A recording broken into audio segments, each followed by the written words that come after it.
जय भीम।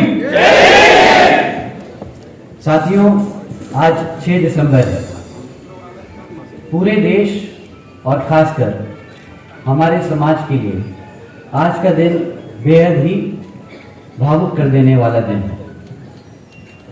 परम पूज्य बाबा साहब डॉक्टर भीमराव अंबेडकर जी का आज परिनिर्वाण दिवस है।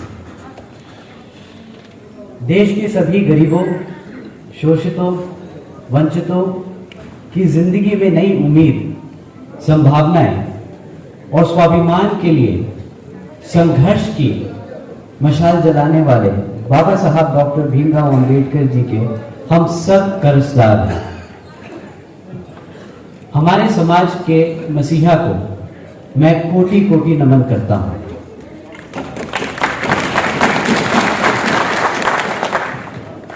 इससे पहले कि मैं आज की बात को शुरू करूं, मैं अपने देश में समय समय पर जन्मे सभी संतों, गुरुओं और महापुरुषों को नमन करता हूं, जिसमें खासकर हमारे महात्मा ज्योतिबा फूले, नारायणा गुरु, छत्रपति शाहूजी महाराज और माननीय साहब श्री काशीराम जी को नमन करता हूं।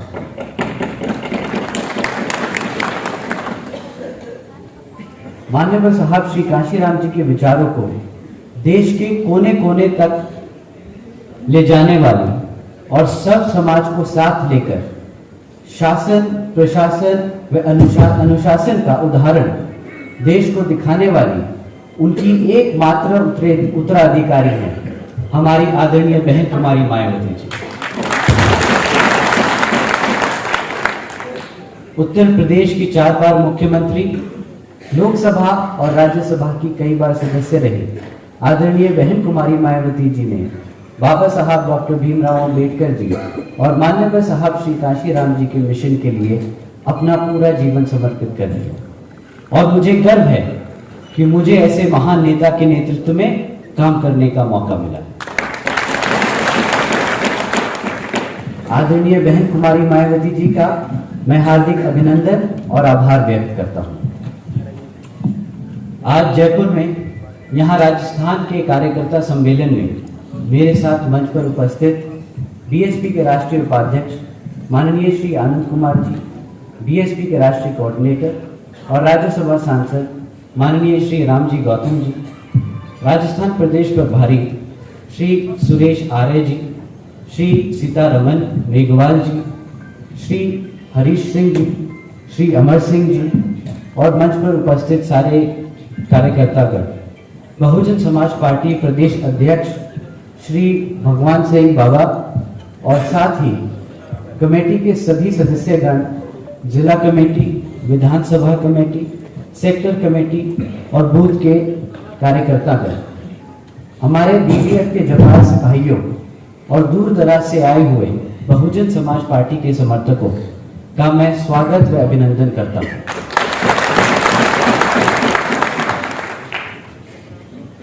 साथियों, बाबा साहब डॉक्टर भीमराव अंबेडकर जी ने भारत के 100 करोड़ लोगों का उनके समाज के अधिकार की लड़ाई लड़ने का हथियार दिया है।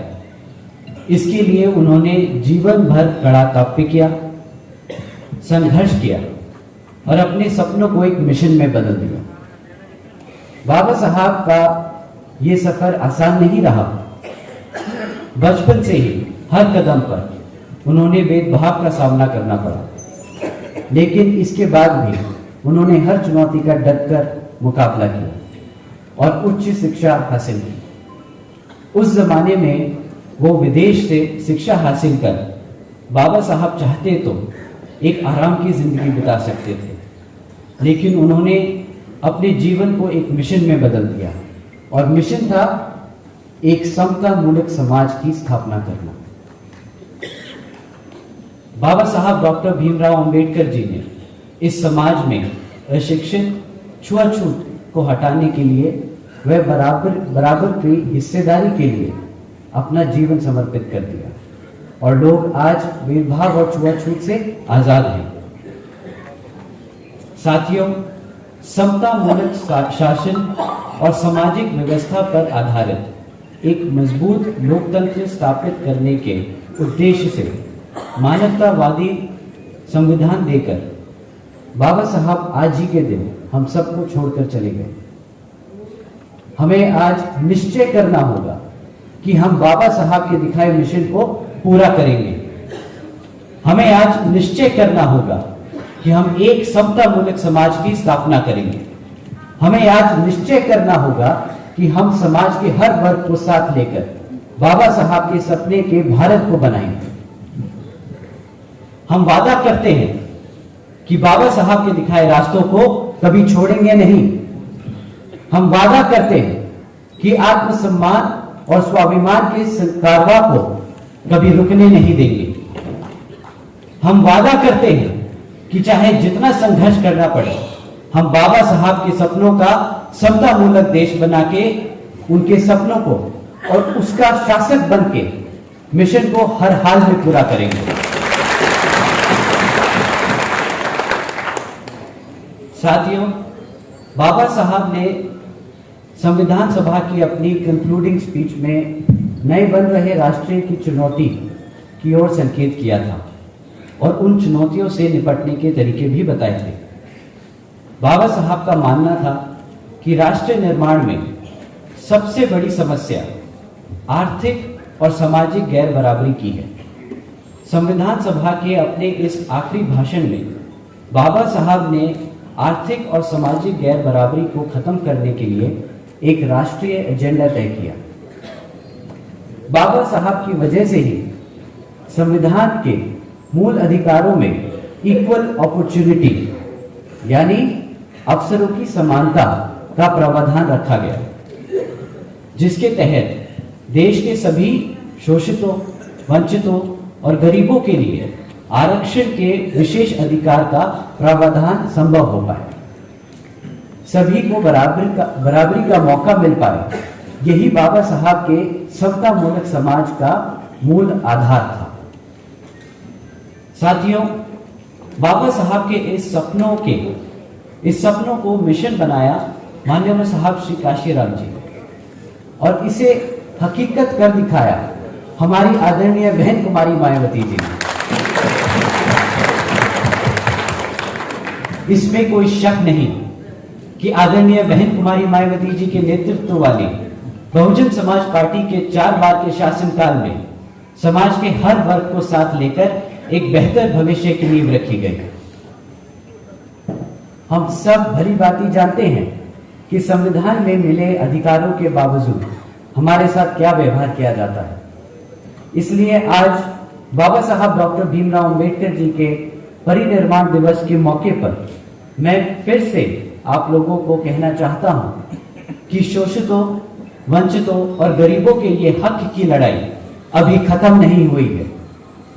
इस लड़ाई को आगे बढ़ाने के लिए आपको अपनी पॉलिटिकल पार्टी यानी आपकी अपनी बीएसपी को हर स्तर पर मजबूत करना होगा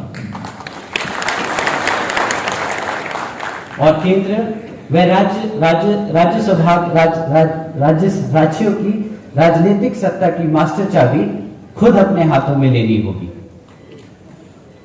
ताली बजा सकते हैं।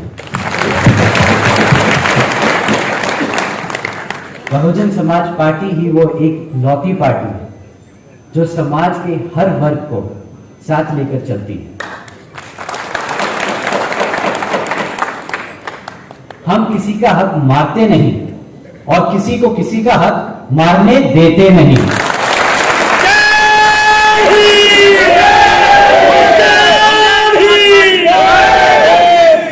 इसीलिए आदरणीय बहन कुमारी मायावती जी ने कहा है कि हमें सब समाज में से अपर कास्ट को साथ लेकर बहुजनों की सरकार बनानी है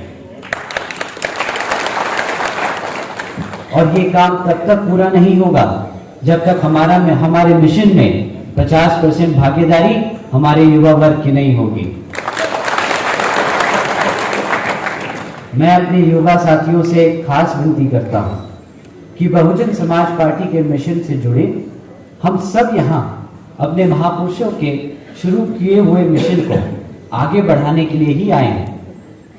हमें फूफाबाजी नहीं करनी, बल्कि अपने समाज के सबसे कमजोर साथियों को भी उनका मान, सम्मान और अधिकार दिलाना है। इसीलिए मैं अपने युवा साथियों को बाबा साहब डॉक्टर भीमराव अंबेडकर जी की एक और कही बात याद दिलाना चाहूंगा। बाबा साहब ने कहा था कि अगर ताकतवर बनना है तो पहले खुद को शिक्षित बनाओ, फिर खुद को संगठित बनाओ और तब संघर्षशील बनो। तभी आप सही तरीके से मिशन को साथ लेके आगे बढ़ पाएंगे। मैं फिर से आप लोगों को ये साफ कर देना चाहूंगा कि ये लड़ाई हमारे मान की है, ये लड़ाई हमारे सम्मान की है, ये लड़ाई हमारे स्वाभिमान की है। 2007 से 2012 तक के बेमिसाल शासनकाल में बहन जी ने यह दिखा दिया है कि अगर सत्ता आपके हाथों में है, अगर आपके इरादे नेक हैं और अगर आप में इच्छा शक्ति है तो व्यवस्था और समाज दोनों आपके साथ खड़े हो जाएंगे। उत्तर प्रदेश में 4 बार के शासनकाल में बहन जी के प्रशासन और बहन जी के लाए हुए प्रशासनिक अनुशासन ने दुनिया को बता दिया कि असल मायने में सुशासन होता कैसे है।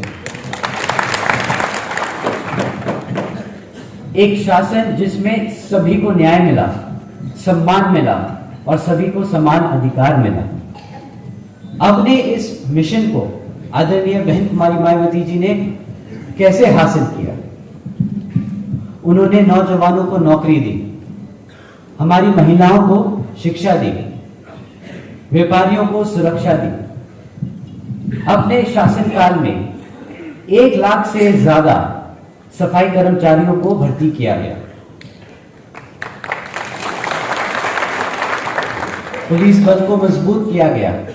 एक साथ 2 लाख से अधिक जवानों को पुलिस फोर्स में भर्ती किया गया। 90,000 शिक्षकों को नौकरी दी गई। और आपको जानकर हैरानी होगी कि रोजगार के ये मौके तब मिले जब पूरी दुनिया में मंदी का दौर चल रहा है और लोगों को नौकरी से निकाला जा रहा था। एक तरफ जहां दुनिया में बेरोजगारी बढ़ रही थी, वहीं उत्तर प्रदेश में आदरणीय बहन कुमारी मायावती जी लोगों को लाइन में लगाकर रोजगार दे रही थी। अपने शासनकाल में आदरणीय बहन कुमारी मायावती जी ने किसानों की तरक्की के लिए भी हर संभव कार्य किए। गन्ना समर्थक मूल्य में जबरदस्त वृद्धि की गई। मिल्क प्रोडक्शन में यूपी को देश में नंबर 1 बनाया गया। किसानों का पिछले शासनकाल में बकाया गन्ना मूल्य सहित 42,700 करोड़ रुपए का रिकॉर्ड भुगतान किया गया। इससे यूपी के किसान की उस दौरान आय दुगनी हो गई। कृषि भूमि आवंटन योजना के तहत कई लाखों गरीबों व भूमिहीन परिवारों को भूमालिक बनाया गया।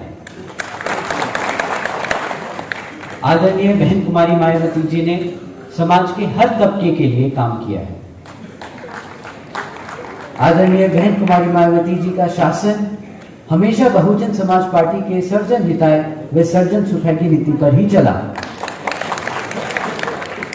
कभी किसी के साथ भेदभाव नहीं हुआ। सर्व समाज सर्वजन हिताय की नीति के तहत ही आदरणीय बहन कुमारी मायावती जी ने 2007 से 2012 तक के अपने कार्यकाल में जनरल कैटेगरी की सरकारी भर्ती पर लगी रोकों को भी हटाया। यही नहीं, उन्होंने सर्व समाज में से अपर कास्ट के युवा डॉक्टर्स, इंजीनियर्स आदि को सरकारी नौकरियां भी दी। साथ ही विभिन्न विभागों में पहले से खाली पड़े सरकारी पदों को विशेष अभियान चलाकर भरा गया और लोगों को सरकारी नौकरी दी गई। सर्व समाज के तमाम छात्रों की डॉक्टरी, इंजीनियरिंग और मैनेजमेंट आदि के उच्च प्रोफेशन में पूरी भागीदारी करने के लिए लखनऊ में छत्रपति शाहू जी महाराज प्रशिक्षण केंद्र की स्थापना भी की गई। मैं बहन जी का जितना भी शुक्रिया अदा करूं उतना ही कम है, क्योंकि आज मेरे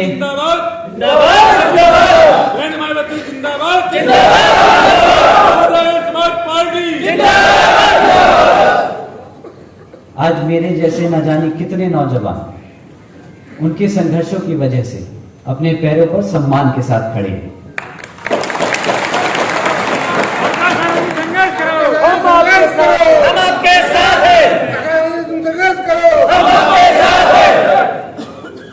हमें यकीन था कि हम पर होने वाले किसी भी अन्याय के खिलाफ हमसे पहले खुद हमारी बहन जी हमारी ढाल बनकर खड़ी है। विरोधी पार्टियां डरती हैं बहन जी की सोच से। विरोधी पार्टियों को डर है बहन जी की ताकत से। विरोधी पार्टियों को डर है बहन जी के शासन से। वो सोचते हैं कि आखिर कैसे बहन जी के सत्ता में आते ही अपराधी प्रदेश छोड़कर भाग जाते हैं, कैसे बहन जी का नाम सुनकर उत्तर प्रदेश के सो कॉल्ड माफिया, बाहुबली, गुंडे थर थर कांपने लगते थे।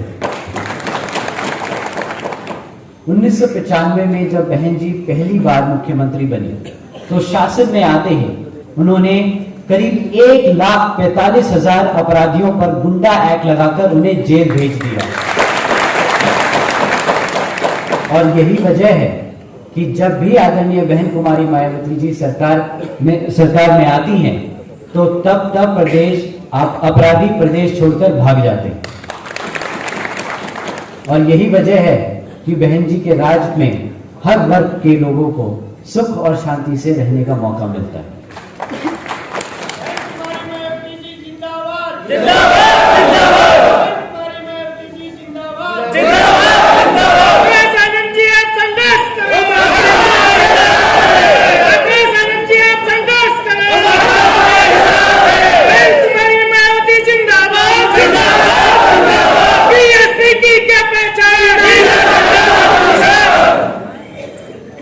फिर चाहे वो हमारी माताएं बहनें हों, बुजुर्ग हों या फिर हमारा व्यापारी वर्ग, सत्ता में चाहे कांग्रेस हो या बीजेपी, इन दोनों ने ही सरकार में रह के हमेशा हम पर अपराध और हमारे साथ भेदभाव किया है। राजस्थान में कांग्रेस का राज है और पूरे देश में राजस्थान ही वो राज्य है जहां हमारे समाज पर सबसे ज्यादा अत्याचार होता है। नेशनल क्राइम रिपोर्ट ब्यूरो यानी एनसीआरबी की रिपोर्ट बताती है कि उत्तर प्रदेश से भी ज्यादा अपराध हमारे समाज के लोगों पर यहां राजस्थान में होता है। उत्तर प्रदेश में भाजपा का शासन है और राजस्थान में कांग्रेस का। अब आप लोग बताइए कि इन दोनों में से आखिर किस पे भरोसा किया जाए? किसी पे नहीं। हमने अब सभी दलों की सरकारों को देख लिया, कोई भी हमारे को सम्मान नहीं दे सका। सबने हमें सिर्फ और सिर्फ एक वोट बैंक की तरह देखा है और इस्तेमाल किया है। और हमारे बड़े कह गए हैं कि जिंदा कौमें 5 साल इंतजार नहीं करती।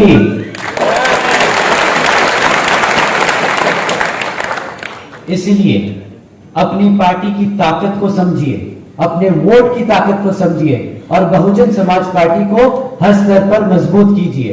जय भीम, जय भारत।